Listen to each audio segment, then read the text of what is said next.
Ladies and gentlemen, today I am starting something new on the channel. As you guys know, on here we've done Let's Plays, and one of the games that we played through this year was none other than Alan Wake 2, a game with, in my opinion, one of the best stories in a video game of all time. However, it was very, very confusing, and if you follow me over on the Call of Duty channel, you would know that I make videos about the story of Call of Duty, breakdowns, ending explains, story summaries, and I thought it would be kind of cool if we took things to this channel and did a deeper breakdown of games, starting out with Alan Wake 2. So what I'm going to do is have kind of one of these type of videos go up on the channel, hopefully every single Friday, ranging from various games, not just focused on Call of Duty, not just focused on Alan Wake, but the story of all video games. And I hope you guys really enjoy these videos. If you do, all I ask is that you hit that like button, subscribe if you want to see more of them.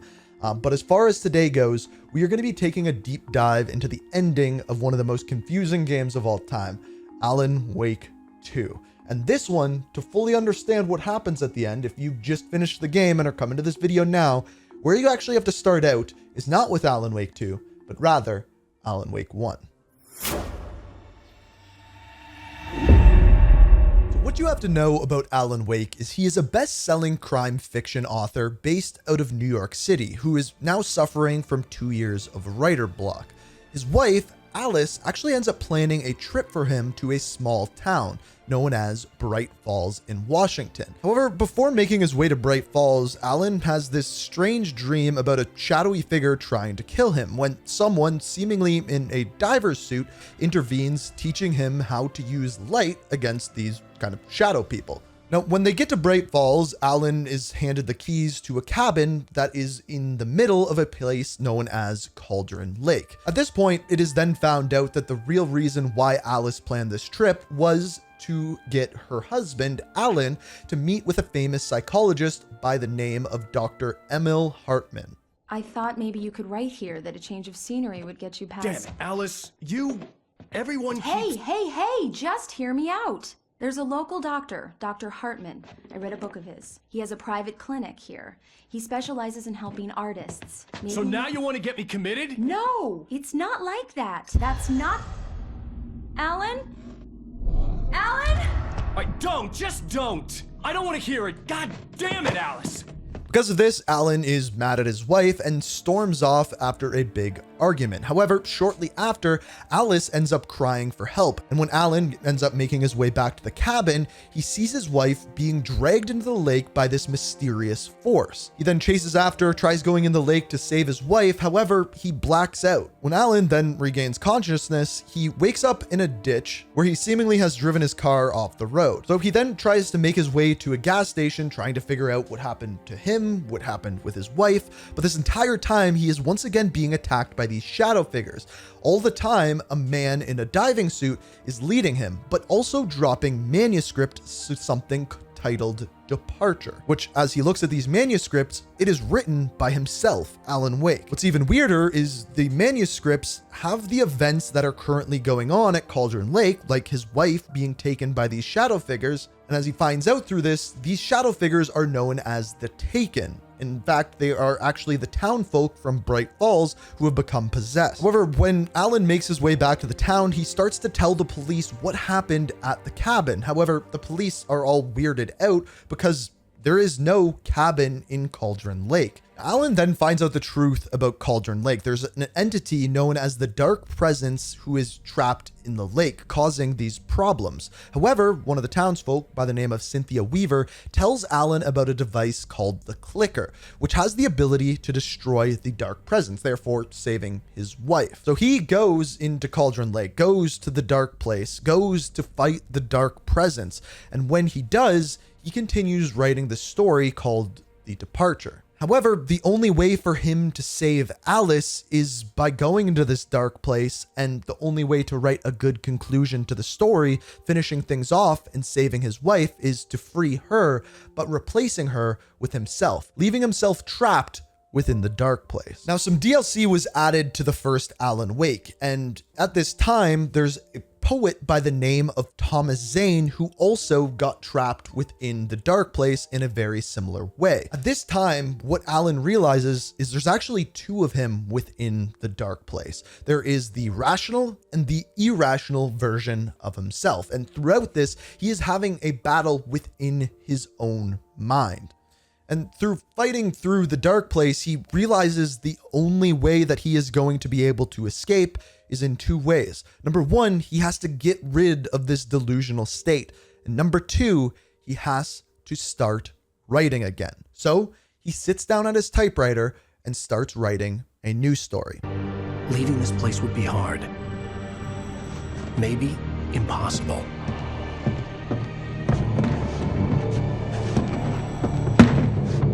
It wouldn't take much for my thoughts to stray again.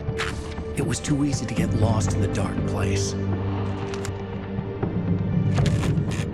Before, I was ready to curl up and die, let myself slip away. But here I was, the yet unwritten future waiting to unfold before me. A sequel to Departure. My name is Alan Wake, and I'm a writer.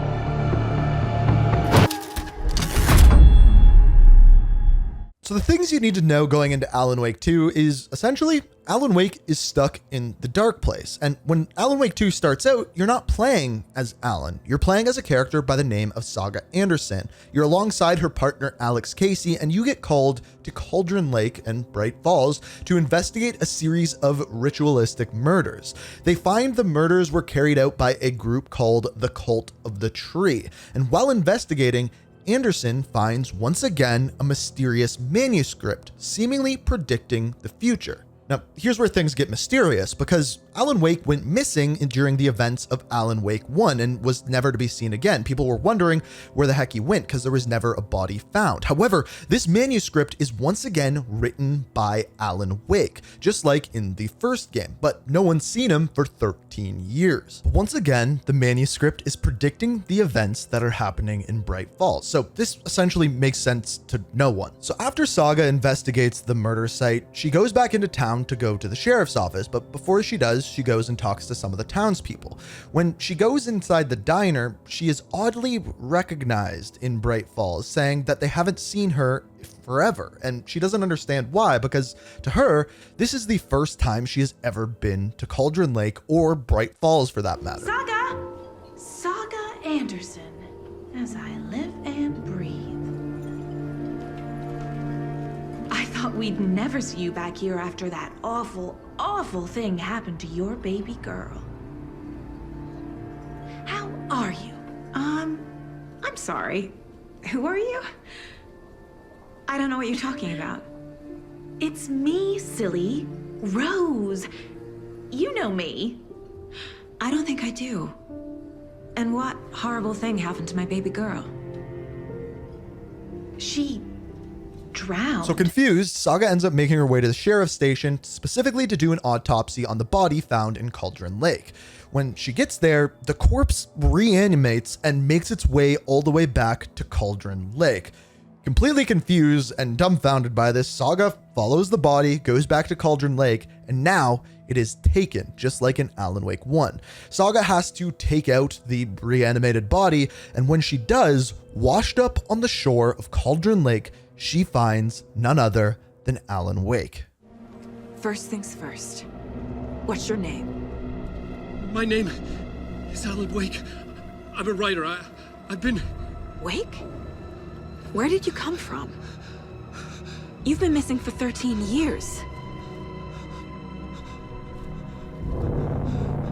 13.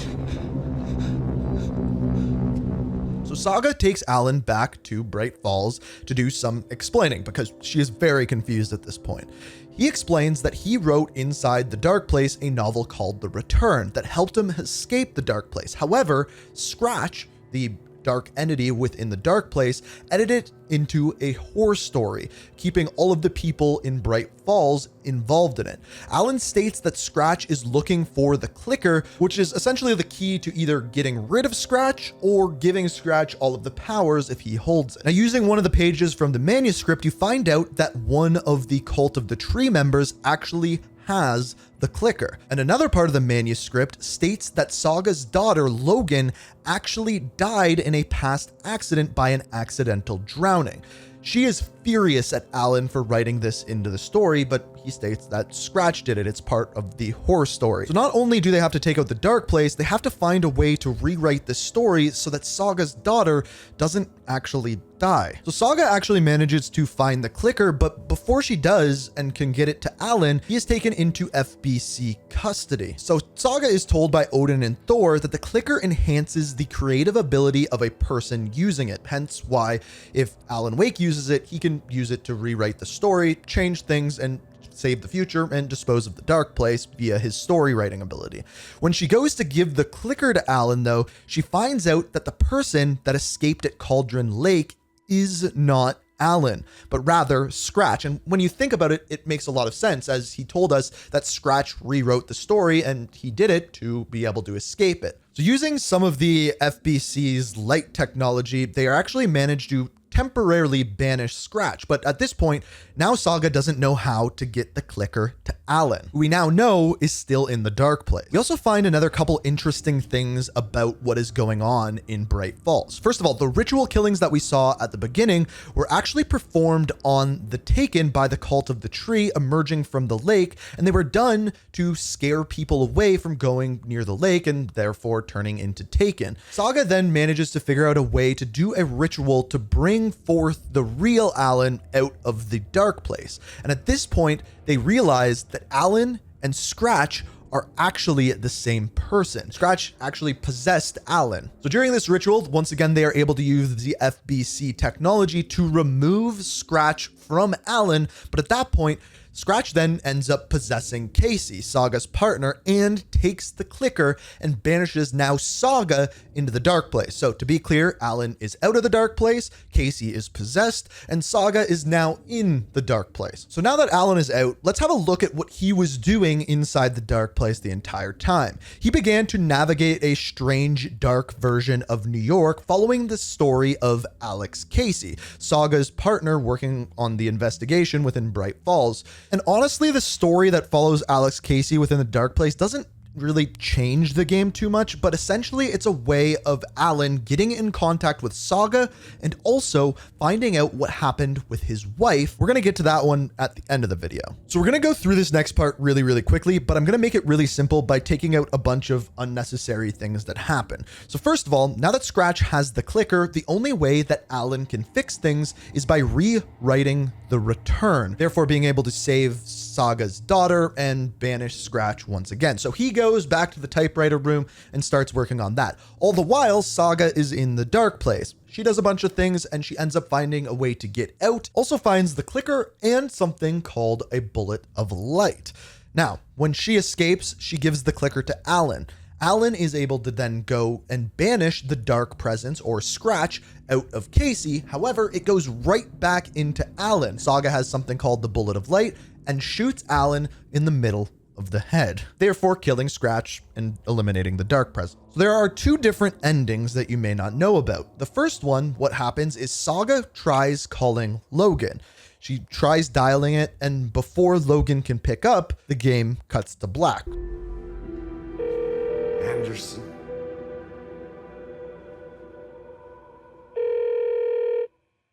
So we don't know if Logan picked up, but we also get another short scene from Alice, Alan's wife. In this, she explains that after Alan had rescued her, she went back to the FBC to try to figure out what happened with Alan.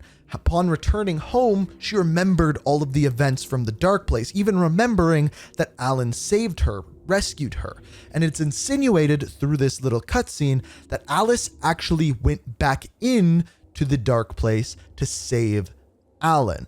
Now, from my understanding of this, throughout the game, we get these short videos from Alice to Alan, making it look like she kind of offed herself. But in this final cutscene, she actually makes it sound like she did this so that Alan could escape, because since he knew that Alice was no longer safe, he could leave the dark place, not banishing her, when in reality, she went in to save him, faking her death, and therefore leaving Alan for Ascension to escape the dark place. So based off of everything we know, Alice is actually still in the dark place. And that was seemingly all that we knew, until they came in and added New Game Plus, which actually added a different ending to the game, one that actually gives us some closure. Mom? Logan? Logan! Are you alright? I had a terrible nightmare. Can you come home, Mom? Oh, baby. It's over now. You're alright. I'm here. I'm on my way home. I love you. She's alright.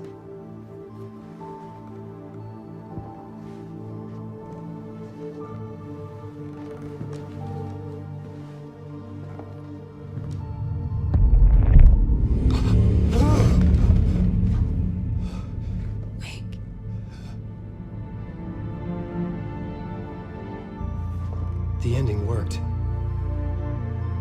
Scratch is gone.